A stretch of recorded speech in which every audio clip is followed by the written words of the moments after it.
Bonjour à tous et bienvenue dans cette vidéo sur les outils informatiques du recueil PH avec la présentation des tableaux de contrôle. Quels sont les objectifs derrière ces tableaux de contrôle? Ce qu'il faut savoir, c'est que ces derniers ont trois objectifs principaux. Le premier est que vous ayez une vue globale et aussi synthétique des données que vous avez renseignées lors de la phase de collecte. Le second est de vous permettre de vérifier la cohérence des données saisies dans le logiciel Ramsès-PH. Le troisième objectif rejoint un peu le second, c'est de vous permettre de vous auto-contrôler et que vous puissiez identifier des erreurs de saisie ou d'anomalies concernant les données relatives à votre structure. Comment allez-vous obtenir ces tableaux de contrôle? Donc, pour les obtenir, c'est très simple. Il faut tout d'abord que vous ayez saisi l'intégralité des données dans le logiciel Ramsès-PH et que ces données aient été transmises sur la plateforme IPH.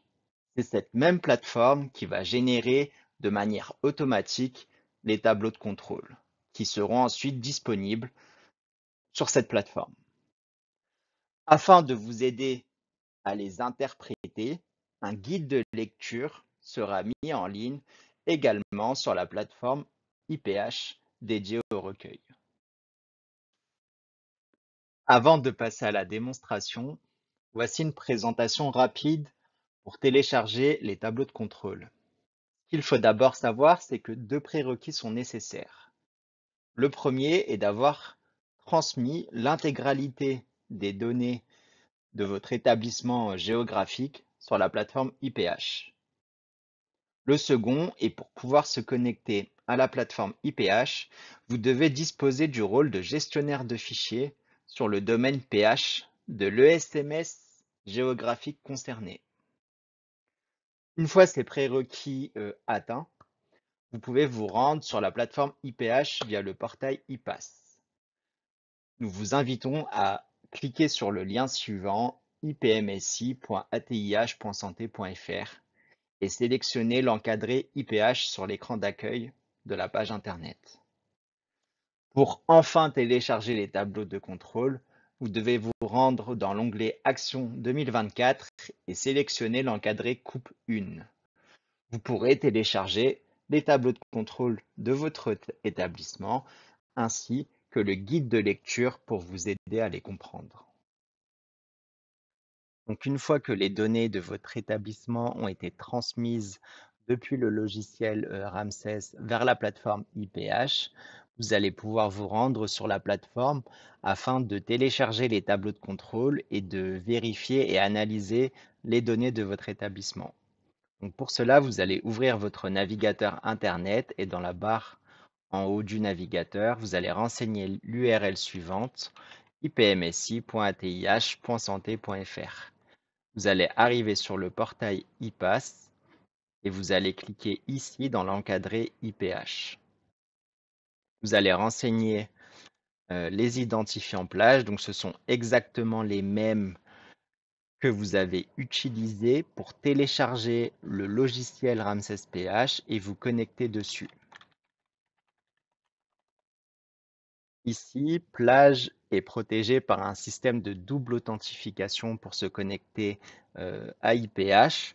Donc, vous allez recevoir un mail de sécurité avec un code sur votre adresse mail rattachée à votre compte plage. Code. Une fois cela fait, vous vous connectez et vous allez sélectionner le profil, donc l'établissement pour lequel vous voulez consulter les tableaux de contrôle. Donc ici, ce sera l'établissement 02. Vous arrivez donc sur la page d'accueil de la plateforme IPH. Vous allez vous rendre ici, vous avez donc l'onglet tableau de bord et vous allez vous rendre dans l'onglet Action 2025. Vous allez sélectionner ensuite coupe numéro 1. Et ici, on peut voir que les données ont déjà été transmises, que état du traitement, c'est-à-dire que les tableaux de contrôle ont bien été générés par la plateforme lors de la transmission des données. Les données ne sont pas encore validées. Et ici, si je le souhaite, je peux régénérer à nouveau les tableaux de contrôle. Mais nous n'allons pas le faire ici car ils ont déjà été générés. Donc pour les télécharger, il y a deux choix possibles. Vous pouvez télécharger ici les tableaux de contrôle de votre établissement en cliquant sur ce bouton et en prime, vous téléchargerez également le guide de lecture et la liste des tableaux de contrôle en format XLS. Et vous pouvez également télécharger uniquement le fichier contenant les tableaux de contrôle avec les données de votre établissement en cliquant à droite ici sur le bouton télécharger dans la partie rubrique numéro 1. Donc nous allons le télécharger par ici. Mon fichier s'est bien téléchargé, donc je peux l'ouvrir et je récupère du coup les tableaux de contrôle de mon établissement. Voici la légende du fichier. Premièrement, lorsqu'une cellule avec une donnée est en remplissage rouge, cela signifie qu'une erreur s'est glissée dans les informations renseignées. Il est donc nécessaire et important de vérifier et de corriger votre saisie initiale. Second point, lorsqu'une cellule est en remplissage orange dans le tableau de contrôle, cela signifie qu'une atypie est présente dans les informations que vous avez renseignées. Il est donc judicieux de vérifier votre saisie initiale et d'éventuellement corriger la saisie. Un point de vigilance très important, c'est qu'une atypie n'est pas forcément une erreur. Une atypie peut être simplement une donnée qui sort de la norme et qui n'était pas prévue initialement. Ainsi, une atypie induit une vérification mais n'induit pas obligatoirement une correction de vos données que vous avez saisies.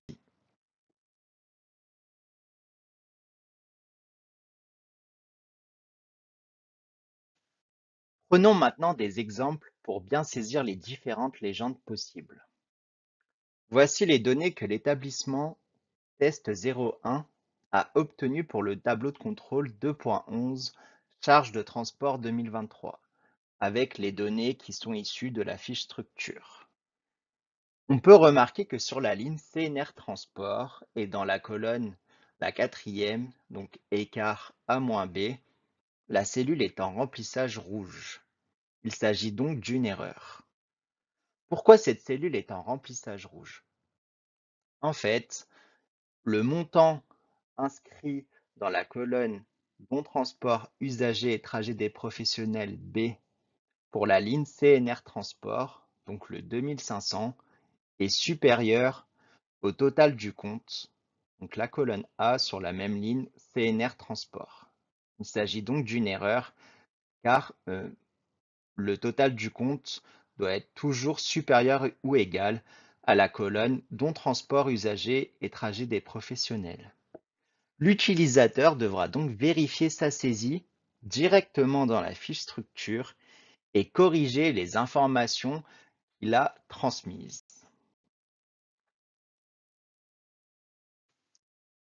Voici un second exemple avec l'établissement Test 02 qui a obtenu les informations qui s'affichent à l'écran pour le tableau de contrôle 2.6, unité de décompte de l'activité, avec les données issues de la fiche structure.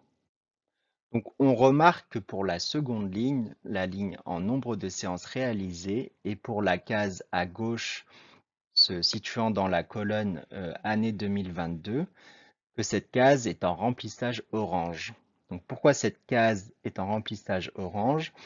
C'est parce que l'ESMS Test 02 ne décomptait pas son activité en séance en 2022, alors que c'est bien le décompte qu'elle utilise donc en séance pour l'année 2023. Il s'agit donc d'une atypie. L'établissement va donc vérifier les informations transmises par ses soins pendant la phase de collecte avec les différents services. Il s'avère qu'après vérification, que l'établissement a bien commencé à décompter son activité en séance en 2023 et qu'elle ne pratiquait pas le décompte en séance en 2022.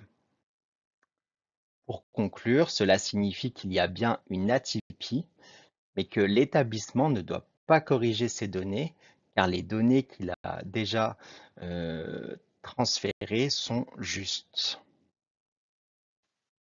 C'est maintenant la fin de cette vidéo sur les tableaux de contrôle. Merci de votre attention et à bientôt.